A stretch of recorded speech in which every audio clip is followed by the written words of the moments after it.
नाही होते काय माझ्याकडून, मी करतो प्रयत्न तरी. मला लय अवघड वाटते. ठेवतो मी. इथं काय करतोय बाळा? आतमध्ये काम कोण करणार? फोनवरती बोलतोय इथं. अहो माझं गुन्हा काहीच उपयोग नाही, कारण की ना एक मुलगा म्हणून हारलोय आज मी. जिंकला कधी होता तू? अहो सर, तुम्ही ना चेष्टा करू नका. एक तर माझी आहे ती दवाखान्यात ती, मला माहीत नाही काय होते ती. आज जर पैसे नाही ना भरले काय पण घडू शकतं. तुम्हाला हे आधी का नाही सांगितलं? मला माहिती आहे ना तुम्ही कसं माणूस येते. तुमच्याकडे 10,000 रुपये उचल मागितली तर तुम्ही ती उचल देत नाही, आणि तुम्ही फक्त माझ्याकडून तुमच्या कामापुरतं काम काढून घेता.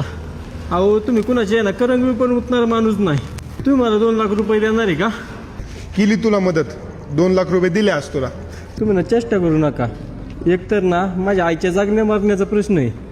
बोलतोय ते बरोबर आहे. जागण्या मारण्याचा प्रश्न आहे ना, माणसापेक्षा पैसा महत्वाचा नाही. अरे गेले 2 वर्ष झालं तू इथं आपल्या ऑस्करवाडी हॉटेलमध्ये जीवाचं रान करून काम करतोयस, स्वतःचं हॉटेल समजतोयस. तू आता आपल्या परिवाराचा भाग आहे. तुझी आई काय, माझी आई काय, एकच आहे. आज तुझ्यावरती वेळ आलाय. मालक म्हणून तुला मदत करणं हे माझं कर्तव्य आहे, आणि ते आज मी करतोय. 2 लाख रुपये देतो, तू घेऊन जा. हा, आईची काळजी घ्यायची आहे ना, रडायचं नाही. आणि प्रत्येक वेळेस मदतीला मी उभा आहे. तुमचे उपकार मी कधीच नाही विसरू शकत सर.